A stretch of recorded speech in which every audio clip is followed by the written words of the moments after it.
함께 sam고할 하나님의 말씀은 민수기 2장 1절부터 34절까지의 말씀입니다. 여호와께서 모세와 아론에게 말씀하여 이르시되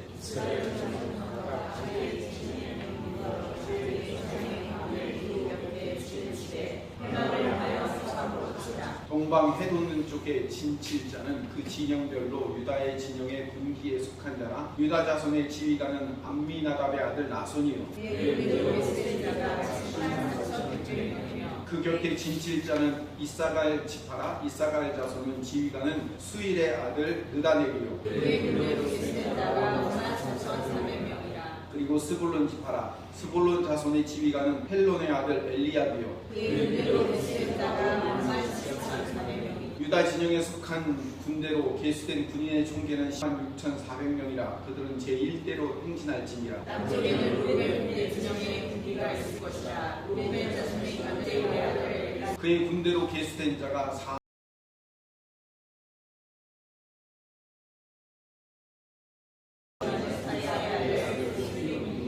그의 군대로 계수된 자가 59,300명이며 또 아스파라 자손의 지휘관은 우리의 아들 엘리야사 그의 군대로 계수된 자가 45,650명이니 그의 진영에 속하여 계수된 군인의 중기는 151,460명이라 그들은 제1대로 행진할지니라.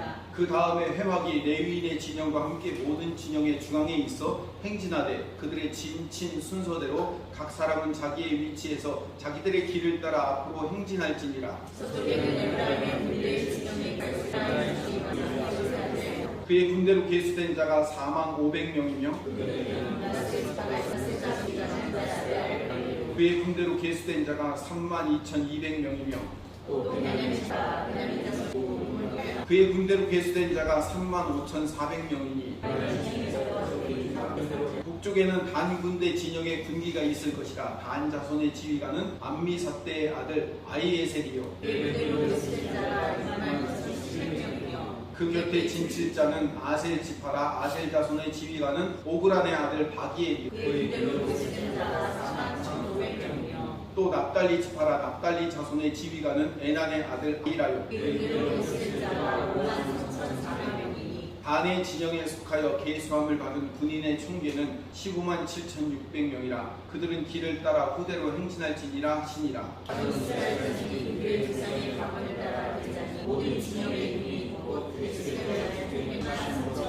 레위인은 이스라엘 자손과 함께 계수되지 아니하였으니 여호와께서 모세에게 명령하심과 다르느니라. 이스라엘 자손이 여호와께서 모세에게 명령하신 대로 다 진행하여 각기 종족과 조상의 가문을 따르며 자기들의 길을 따라 진치기도 하며 행진하기도 하였더라.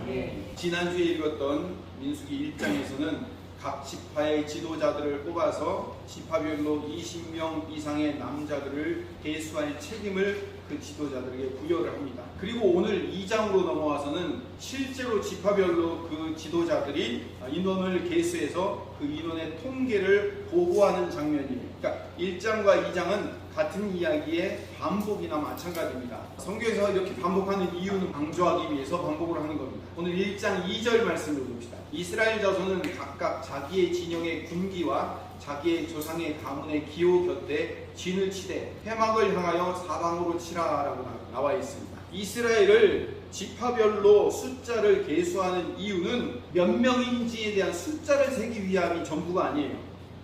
물론 첫 번째 목적이기도 하지만 더 중요한 이유가 있습니다. 그들의 숫자를 세는 이유는 진을 구성하기 위해서 그래요. 영어 성경으로 보면 캠프라고 되어 있거든요. 그러니까 하나의 군대를 구성하기 위해서 군대, 소대, 중대, 대대, 연대 이렇게 전쟁에 나가기 위한 그 진영을 구성하는 거예요.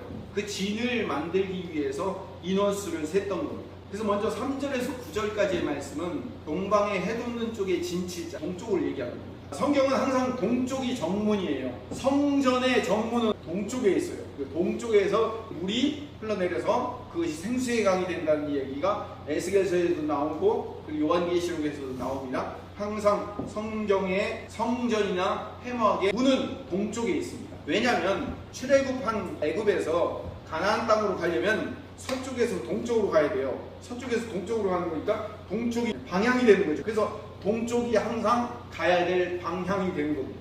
그래서 첫 번째 진영의 군기는 유다 진영이 대장을 맡게 됩니다. 유다 진영이 74,600명이에요. 이거를 도표로 한번 봅시다. 유다 지파가 동쪽에 있고, 그 다음에 이 회막이라고 불리는 성막이 가운데 있고, 그 다음에 이쪽이 남쪽이에요. 르우벤 지파를 중심으로, 북쪽은 단 지파를 중심으로, 서쪽은 에브라임 지파를 중심으로 해서 제 1대, 2대, 3대, 4대 성막을 중심으로 둘러서 다음 주에 이야기하겠지만 모세와 아론 제사장이 맨 앞에 서고, 그 다음에 무라리 족속, 게르손 족속, 보앗 족속, 레위 족속들이 각각 성전과 성전의 기구들을 담당해요. 그래서 이렇게 4대, 4개의 부대를 만들어 가지고 동서남북으로 편성해 놓는 거예요. 이거를 진영을 만든다라고 부르는 겁니다. 그러면 행진은 어떻게 하느냐? 제일 먼저 성전에 언약궤를 레위인들이 들고 언약궤가 맨 앞장서 나가요. 그리고 그 다음에 유다 지파인 제1대가 나가고, 그 다음에 게르손과 무라리 자손들이 운반하는 성막이 그 뒤를 따라가고, 그 다음에 르우벤 지파의 자손 셋이 그 뒤를 따라가고, 그 다음에 고핫 자손들이 가지고 있는 성물들을 가지고 가고, 그 다음에 에브라임 지파, 단 지파들이 각각 그 뒤를 따라서 행진하게 되어 있습니다. 이것이 행진의 순서인 거예요.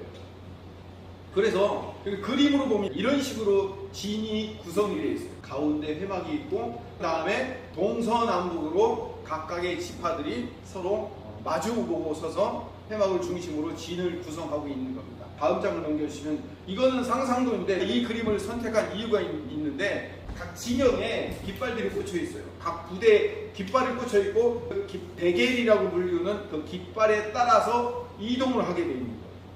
오늘 우리가 읽은 3절부터 9절까지는 첫 진영이에요. 동쪽 진영이라고, 동진이라고 볼 수 있는 거예요. 유다 지파가 실질적인 장자 지파의 역할을 감당해요. 그리고 유다 지파가 인구가 제일 많아요. 74,600명. 그 12지파 중에서 가장 많은 20세 이상의 남자를, 그러니까 군인이 가장 많다는 것을 이야기할 수 있어요. 유다 지파와 같이 동진에 편성된 지파는 야곱의 첫째 아내였던 레아와 같은 아들들 이사갈과 스불론이에요. 그래서 동진의 합계는 186,400명.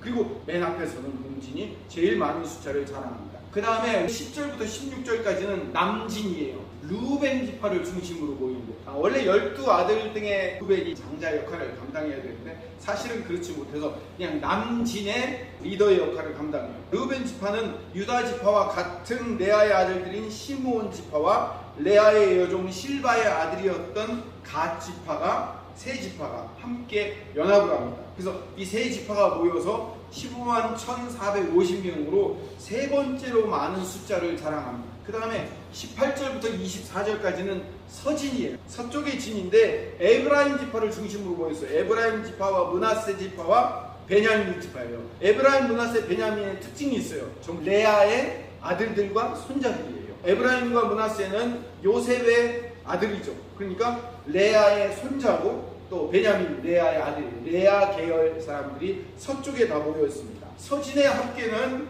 10만 8,100명으로 네 진 중에서는 가장 작은 숫자예요. 그 다음에 25절부터 31절까지는 북진이에요. 북진은 단을 중심으로 모였어요. 단 지파는 62,700명으로 유다 지파보다는 못하지만 두 번째로 큰 지파가 단 지파예요. 북쪽 지파인 북진은 섞여 있어요. 라헬의 여종 비라의 아들 단과 납달리, 그리고 레아의 여종 실바의 아들 중에 하나인 아셀 지파, 이 세 지파가 모여 있어요. 북진을 제외하고는 나머지 진들은 전부 다 같은 어머니 밑에서 있는 지파들끼리 모여 있어요. 가까운 지파들끼리 모여 있는 거예요. 그렇게 해서 북진의 합계는 15만 7,600명으로 두 번째로 많은 숫자를 자랑합니다. 그렇게 32절에 보니까 모든 지파의 진영의 숫자들을 다 계수한 결과가 60만 3,550명이에요. 그냥 간단하게 얘기하면 60만이다 이렇게 얘기할 수 있습니다. 20세 이상의 남자만 계수하니까 60만 명이 된 거예요. 노인들, 어린아이들, 여자들을 다 합치면 최소 200에서 250만 명의 백성들이 광야를 행진하도록 되어 있는데, 200에서 250만 이상이다라고 말하는 사람들도 있어요. 왜냐하면 출애굽할 당시에 보면 여러 잡족들이 같이 갔다라고 얘기해요. 그들의 숫자를 합치면 좀 더 많은 숫자가 될 것이다 라고 말하는 사람들도 있습니다. 엄청난 인구가 지금 광야에서 진을 치고 광야에서 행진을 준비하고 있는 겁니다. 오늘은 본문 설명이 여기까지 끝이에요. 굉장히 간단합니다. 이스라엘 진은 17절에 보니까 두 가지 특징이 다 나와 있습니다. 17절을 읽어봅시다. 그 다음에 해막이 레위인의 진영과 함께 모든 진영의 중앙에 있어 행진하되 그들의 진친 순서대로 각 사람은 자기의 위치에서 자기들의 길을 따라 앞으로 행진할지니라. 첫 번째 특징은 동서남북으로 세 지파씩 네 부대로 편성된 동진, 서진, 북진, 남진이 있다는 것을 지금까지 말씀을 드렸어요. 그런데 이 진의 가운데 회막이 있어요. 회막은 하나님의 임재를 상징하는 거예요. 그러니까 하나님의 임재가 가운데 있고 그 임재를 빙 둘러서 동서남북으로 진을 치고 있는 형상을 보여주고 있는 것. 이게 이스라엘 진영의 특징이에요. 첫 번째 특징이에요. 두 번째 특징은 그들은 항상 자기들의 깃발이 있어요. 그 깃발을 따라서 앞으로 행진하도록 되어 있어요. 우리말에는 기라고 번역되어 있는 히브리어 대겔은 말 그대로 깃발을 뜻하는 겁니다. 동서남북 네 진이 각각의 고유한 깃발들을 만들어서 그 깃발 안에 모여 행진하고 있어요. 여러분, 지금 가운데에 회막이 있고 하나님의 임재가 있는 회막이 있고 그 주변에 동서남북으로 진을 찾고 또 깃발을 들고 그 깃발에 따라 행진하기도 하고 멈춰서기도 한다라는 것을 볼 때 지금 우리가 보고 있는 이 진영이 군대와 똑같아요. 하나님이 지금 군대를 만들고 있는 거예요. 군대를 편성해서 그 군대의 사령관이 명령하는 대로 진영이 가기도 하고 서기도 하고 그 사령관의 명령에 따라 행하는 일이 이루어지고 있는 하나님의 군대인 거예요. 오늘 본문 말씀의 특징을 합쳐놓으면 하나님이 당신의 백성들을 선택하여 불러내어 당신의 군대로 만들어 그 군대의 사령관이 되기를 원하셨던 것이 이스라엘의 출애굽의 역사인 거죠. 본문 설명 끝났어요. 하나님께서 선택한 하나님 나라의 백성인 이스라엘은 하나님을 중심으로 회막을 중심으로 모여서 광야를 행진하도록 되어 있는 거예요. 이게 시청각 교육이에요. 하나님이 왕이 되셔서 하나님이 그 군대의 사령관이 되셔서 이스라엘 백성들을 이끌고 있다는 것을 보여주는 시청각 교육이에요. 이 진영을 보니까 군대네. 군대에 지금 사령관이 회막 가운데 계시네. 이거를 백성들에게 알려주고 행진하는 과정을 통해서 보여주고 계십니다. 그래서 아까 행진한 그림을 보면 제일 먼저 앞서 행진하는 데가 동진보다 더 앞에서 행진하는 게 언약궤잖아요. 레위인들이 들고 있는 언약궤가 맨 앞에 서 있는데 그 언약궤가 행진하는 대로 뒤에 동진, 서진, 북진, 남진들이 쫓아가는 것은 지금 하나님이 그 행진의 주인공이시고 하나님이 그 행진의 사령관이 되셔서 하나님이 이끄시는 대로 이스라엘의 군대가 따라가고 있다는 것을 보여주고 있는 거예요. 구약에는 이런 시청각 교육으로 이스라엘 백성들을 통해서 진영으로 보여주셨다면 신약에서는 사도 바울이 이렇게 표현을 합니다. 머리이신 예수 그리스도와 그의 몸이 된 성도, 교회로 표현을 해요. 구약에서는 가운데 회방에 하나님이 있고 하나님을 중심으로 동서남북 진을 치는 모양새로 표현을 했다면 신약에서는 예수님이 머리시고 우리는 그의 몸이다. 구약에서 사령관인 하나님께서 가라는 대로 가고 서라는 대로 서는 것처럼 신약에서는 머리 대신 예수님이 명령하는 대로 우리의 몸이 따라가도록 되어 있는 것으로 설명하는 거예요. 다양한 방식으로 하나님께서 하나님의 하나님 되심을 설명하고 있는 거예요. 에베소서 1장 22절 말씀을 읽어봅시다. 또 만물은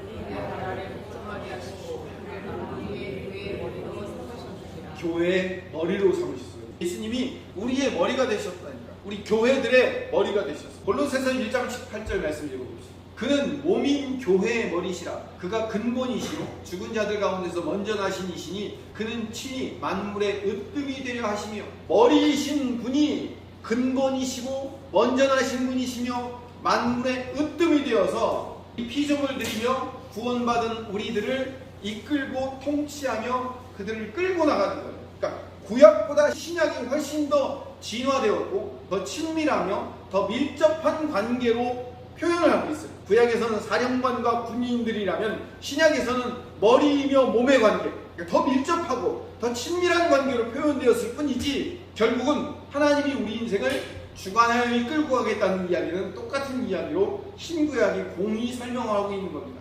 다시 한번 이스라엘 이야기로 돌아가서 성막을 중심으로 진을 만들었다는 것은 진으로 구성된 이스라엘이 모두가 다 성전이 될 것이라는 것을 보여주고 있어요. 성막 안에 있는 회막만 하나님이 거하시고 임재하시는 것이 아니라 그 성막을 중심으로 진이 구성됐다는 것은 하나님이 이 진영 전체 위에 임하셔 그 진영 전체를 다스릴 것을 보여주시는 거예요. 이 이야기는 출애굽할 때부터 이스라엘 백성들을 애굽에서 끌어낼 때부터 말씀하셨던 이야기예요. 출애굽기 15장 13절 말씀을 읽어보세요. 주의 인자하심으로 주께서 구속하신 백성을 인도하시되 주의 힘으로 그들을 주의 거룩한 처소에 들어가게 하시니라. 그들을 주의 거룩한 처소 안으로 넣으신다. 주의 거룩한 처소가 성전이죠. 성전 안으로 당신의 백성들을 집어넣기 위해서 그들을 출애굽시킨 거예요. 성전 안으로 집어넣는다는 얘기는 이스라엘 백성 전체가 성전이 된다는 것을 의미하는 거예요. 17절에 보면 더 자세히 여기 나옵니다. 주께서 백성을 인도하사 산에 심으시리이다. 여호와여 이는 주의 처소를 삼으시려고 예비하신 것이다. 주여 이것이 주의 손으로 세우신 성소로소이다. 주께서 백성을 인도하사 애굽에서 탈출시켜서 그들을 주의 기업의 산, 신의 산에 심으시겠다. 나무를 산에 심는 이유가 뭐죠? 그 나무가 자라나는 게. 그럼 자라난 나무를 어떻게 할까요? 베어서 그 나무로 성전을 만드는 거예요. 여호와여 이는 주의 처소를 삼으시려고 주께서 가시는 성전을 삼으시려고 미리 불러낸 나무들을 신의 산에 꽂아놨다는 거예요. 그래서 그 꽂아놓은 나무들을 처소를 삼았다. 처소를 삼으시려고 예비하신 것이라 주여 이것이 주의 손으로 세우신 성소로소이다. 우리 모두가 주의 손으로 세우신 성소들이 되는 거예요. 왜? 우리가 신의 산에 뽑힌 나무들이니까 그 나무 뽑아서 성전 만들었기 때문에 우리 모두가 다 성전인 거예요. 우리 모두가 다 교회인 거예요. 우리 모두가 다 하나님의 성전 안에 속해 있는 부속품들인 거예요. 우리들을 모아서 하나님의 성전을 짓고 그 안에 하나님이 임재하시기를 원하신 거예요. 이게 바로 내 진, 동진, 서진, 남진, 북진 내 진을 통해서 설명하고 있는 거예요. 하나님께서 이 히브리 노예들을 애굽에서 건져내셔서 신의 산에서 율법을 주시고 성막을 만들게 하신 다음에 광야를 걷도록 진영을 만들어 출발시키려는 이유는 하나님과 당신의 백성들과 동행하기를 원하셨기 때문에 같이 걸어가신 거예요. 그럼 지금까지 설명한 내용이 겨우 그거예요? 뭔가 좀 신선한 건 줄 알았더니 겨우 동행하려고. 맞아요. 간단하지만 중요한 원리예요. 하나님이 당신의 백성들을 죄와 사망에서 예수님의 피로 우리를 건져내신 이유는 건져내신 우리와 하나님의 영이신 성령님이 나와 함께 광야 같은 이 세상을 요단강 건너가 천국 가는 그날까지 주님과 함께 주님의 영과 함께 같이 동행하며 걸어가게 만들기 위해서 우리를 구원하시고 불러내신 겁니다. 너무나도 중요해요. 같이 동행하여 걸어가는 것, 이게 주님의 목적인 거예요. 이스라엘이 진을 편성해서 행군하려고 동진, 서진, 남진, 북진 만들어서 행군하려고 준비하는 장면은 하나님이 이 땅에 성육신한 사건과 같은 거예요. 성육신하신 거예요. 인카네이션. 하늘에 계신 하나님이 신의 산 위에 머무셔서 모세를 불러 올리셔서 율법을 주고 십계명을 주고 성막을 만드는 설계도를 주셨어요. 그 신의 산 위에 계시던 하나님이 이제는 성막을 만들어 놓은 다음에 그 성막 안으로 들어오시는 거예요. 창조주 하나님, 전능자 하나님이 우리 인간의 땅으로 내려오셨다가 산 위에 계시다 산 위에서 산 아래로 내려가셔서 우리와 함께 우리 안에 거하시기로 작정하신 거예요. 그래서 우리와 함께 그 광야를 함께 같이 더불어 동행하며 걸어가시겠다는 거예요. 이 얼마나 놀라운 일인지 아십니까? 하나님께서 피조물인 당신의 백성들 안에 들어와 광야길을 같이 걸어가시겠다는 거예요. 같이 그 어려움을 헤치며 같이 통과하며 가시겠다는 거예요. 그럼 광야를 걸어가려면 이스라엘 백성들이 물이 필요하죠. 먹을 것도 필요해요. 고기도 먹고 싶어요. 때로는 광야에는 강도들이 많아요. 적들이 많아요. 아말렉족 속한 산적 민족들이 있어요. 그들을 물리치기 위해서는 전쟁도 해야 돼요. 그럼 광야는 내가 내 힘으로 농사를 짓거나 장사를 하거나 그 어떤 것도 할 수 없어. 아무것도 할 수 없는 그 길을 하나님이 내려오셔서 하나님과 함께 그 광야의 길을 통과해 가시는 거예요. 내가 너희들 구원해 놨으니까 이제 광야길을 통과해서 내가 주는 가나안 땅까지 가야 돼. 가봐 한번 하고 팔짱 끼고 얼마나 잘 가나 지켜보고 계시는 하나님이 아니라, 그래서 얼마나 잘하는 걸 평가해서 상벌을 주시려고 대기하시는 하나님이 아니라, 하나님이 이스라엘 안에, 당신의 백성 안에 들어오셔서 내려오셔서 그 어려운 광야의 길을 함께 헤쳐나가시기로 작정했다는 것이 이스라엘에게 엄청난 은혜인 거예요. 이스라엘 안에 내려오셨다는 것보다 더 친밀하고 더 밀접하게 신약에서 그려지고 있어요. 신약에서는 성막은 예수님을 상징해요. 왜? 예수님이 새로운 성전으로 오셨기 때문에. 옛 성전을 물리치고 새로운 성전 대신 예수님이 당신의 십자가로 우리를 구원해내신 다음에 내가 보혜사를 너에게 주겠다고 말씀하셨어요. 그래서 예수님의 영이신 성령님이 우리 안에 여기에 들어오셔서 우리와 함께 하시며 천국 가는 그날까지 우리 인생과 함께 같이 걸어가시겠다는 거예요. 우리가 어려운 일이 있고 돈이 문제이고 집이 문제이고 자동차가 문제이고 자녀가 문제이고 장사가 문제이고 수많은 내 인생의 문제들을 함께 같이 동행하며 같이 그 문제들을 헤치며 나가시겠다. 이게 하나님이 우리에게 성령님을 주신 이유인 거예요. 하나님이 이스라엘과 함께 하신 이유는 광야를 같이 걸어가게 하기 위해서. 하나님은, 여호와 하나님은 애굽의 신들과 달라요. 애굽의 신들은 인간의 욕망을 채워주는 인간이 만든 신들이에요. 애굽에는 2000개가 넘는 신들이 있었대요. 개구리신, 뱀신, 독수리신 하면서 그 신들이 각각 비를 내리는 신, 우박을 주는 신, 날강을 관리하는 신, 병들을 관리하는 신, 수많은 신들이 자기들의 필요를 채우는 그런 신들을 만들어 놓은 거예요. 인간의 욕망이 주인인 거예요. 그런데 애굽에 신들이 많은 이유도 각각의 욕망을 각자들의 신들이 채워준다고 믿기 때문에 그런 거예요. 그런데 여호와 하나님은 그렇지 않으신 분이에요. 여호와 하나님은 피조물과 함께 같이 내려오셔서 동행하시는, 함께 같이 더불어 걸어가시는 분이십니다. 그분이 나의 하나님이에요. 하나님도 처음 머리가 나쁘신가? 아니, 그런 능력이 있으신 분이라면 이스라엘 백성들을 손오공이 탄 근두운에 태워가지고 가나안 땅에 딱 던져놓을 수 있는 능력이 없어요? 충분히 있잖아요. 그러면 간단하게 딱 들어올려가지고 그들을 가나안 땅에 딱 내려놓으면 되는데 왜 굳이 사서 고생을 하시는 겁니까? 그들을 그 광야라는 진을 만들어 놓고 거기서 불기둥과 구름기둥으로 날마다 그들과 함께 동행하며 싸우고 원망하고 불평하는 그들과 함께 같이 그 불평 원망들을 다 들어가시면서 그 길을 4년도 아니고 넉 달도 아니고 그 불평 들어가면서 40년을 함께 같이 걸어가시는 그 이유가 뭡니까? 한 방에 빵 하면 갈 수 있는 그 길을 왜 그렇게 굳이 40년을 같이 그 지지리도 못난 이들과 그 미련한 백성들과 왜 같이 걸어가기를 원하시는 거예요? 그게 하나님이신 거예요.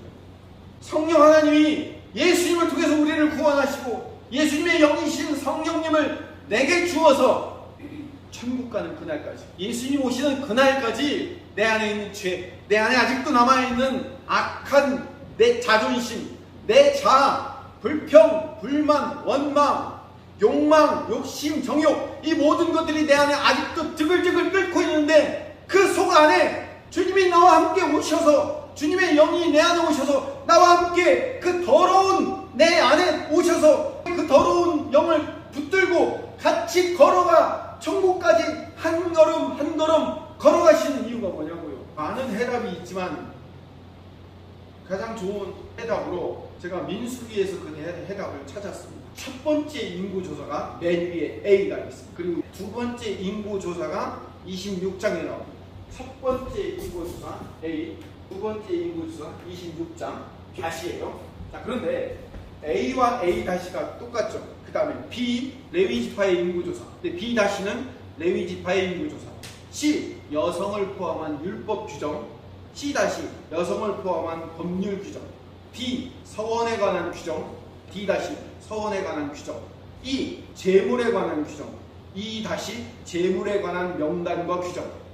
F, 유월절 축제. F 다시, 미래의 유월절 축제에 관한 지시. G, 제사장이 전쟁을 알리는 나팔을 부는 것에 관한 규정. G 다시, 미디안과의 전쟁에서 제사장이 나팔을 부는 것에 관한 지시. H, 약속의 땅을 정탐하기 위한 12 정탐꾼의 명단. H 다시 약속의 땅을 분배하기 위한 12부족장의 명단. I 정탐꾼들의 불신앙과 이스라엘의 실패. I 다시 모세의 정탐 이야기를 다시 한번 반복해서 복귀하고 있습니다. J 이스라엘이 지나온 광야 여정에 대한 지리적 기록. J 다시 이스라엘이 지나온 광야 여정에 대한 지리적 요약. K 레위 지파의 조건. K 다시 레위 지파가 차지할 성읍에 대한 조건. L 시온과 옥에 대한 승리 및 요단 동편 땅 점령. L 다시 요단 동편 시온과 옥에서 빼앗은 땅을 르우벤 갓 므낫세 지파에게 분할. M 미디안과 이스라엘을 범죄케 한 것에 대한 미디안의 처벌 명령. M 다시 25장에서 미디안이 행한 일에 대한 군사적 징벌. 도표를 보면 일부러 만들어 놓은 것 같죠. 1장에서 25장까지 그리고 26장에서 31장까지 똑같은 사건이 그대로 반복되고 있어요. 하나님이 우리를 구원하셔서 우리 안에 오셔서 우리와 함께 동행하시는 이유가 이 도표 안에 담겨져 있다고 그랬죠. 맞아요. 이 도표에 따르면 앞에 부분은 1장부터 25장까지는 1세대 이스라엘 백성들이 경험한 내용이에요. 애굽을 탈출하여 홍해를 건너온 자들이 경험한 내용이에요. 그런데 그렇게 1장부터 25장까지 그들이 경험하면서 그들이 광야에서 다 죽었어요. 그런데 놀라운 것은 26장부터 31장까지 똑같은 사건이 그대로 다시 반복되고 있어요. 26장부터 31장까지 반복되는 사건은 누가 경험하는 걸까요? 2세대 이스라엘 백성들이 그 땅에서 18세 미만으로 아직 크지 않았거나 아니면 광야에서 태어난 자들이 경험한 내용이 26장부터 31장까지 두 번째 사건이더라는 거예요. 광야에서 1세대 이스라엘 백성들이 죽고 2세대 이스라엘 백성들이 태어나 거기서 광야를 경험하고 가는 과정들이 고스란히 반복하여 담겨져 있는 거예요. 그래서 하나님이 지금 1세대와 2세대 이스라엘 백성과 같이 가면서 1세대 이스라엘 백성들을 그 불평과 원망과 불순종의 백성들을 죽이고 광야에서 태어난 새로운 하나님의 백성들을 순종의 백성들을 끌고 가나안 땅으로 가는 과정이 그려져 있는 거예요. 그 과정을 하나님이 그 진영의 한가운데서 들어가셔서 그들과 함께 같이 걸어가고 계시는 거예요. 이스라엘은 1세대와 2세대가 나누어져 있지만 우리 신약 백성들은 1세대와 2세대가 우리 안에 같이 들어와 있는 거예요.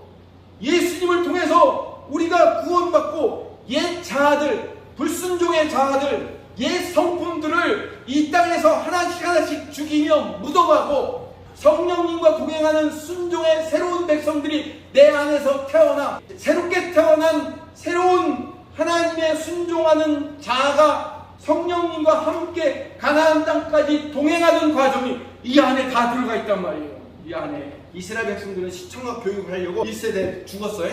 2세대가 다시 태어났어 라고 하지만 우리 신약 백성들은 이 안에 다 들어가 있어요. 우리가 1세대와 2세대를 같이 동시에 경험하고 와야 돼요. 누구와 같이 걸어가면서? 성령 하나님과 같이 걸어가면서. 그래서 우리를 천국 가는 그날까지 이 광야의 길을 같이 걸어가시는 거예요. 하나님이 왜 그 어려운 일을 하시겠어요? 여러분 뭐가 쉬울 것 같아요? 이스라엘 백성들을 한꺼번에 반짝 들어가지고 가나안 땅에 딱 앉히는 게 쉬울까요? 40년 내내 동행하는 게 쉬울까요? 반짝 들어다 앉히는 게 훨씬 쉬워요. 그럼 기적 한 번이면 끝이잖아요. 근데 40년 내내 그들을 끌어안고 그 백성들을 하나씩 죽여가면서 새로운 백성들을 살려내가면서 그 40년의 광야를 하나님이 왜 일부러 같이 가시냐고요. 당신의 백성을 새롭게 만드시고 싶은 하나님의 계획이 있기 때문에. 우리도 마찬가지예요. 성령 하나님이 우리와 왜 동행하는지 아십니까? 예수 믿고 그냥 죽으면 되잖아요. 바로 천국이잖아요. 그렇게 하지 않으시고 우리를 이 땅에 우리를 천국 가는 그날까지 주님과 함께 광야의 길을 같이 걸어가는 거예요. 여러분 우리 인생이라는 광야가 쉬워요? 살아보니 쉽습니까? 어려워요. 이스라엘 백성들이 광야를 걸어가는 것처럼 어렵듯이 우리도 인생을 걸어가는 게 어려워요. 그냥 빨리 천국 가고 싶을 때가 한두 번이 아니에요. 여러분 안 그런 건가요? 그냥 많아요.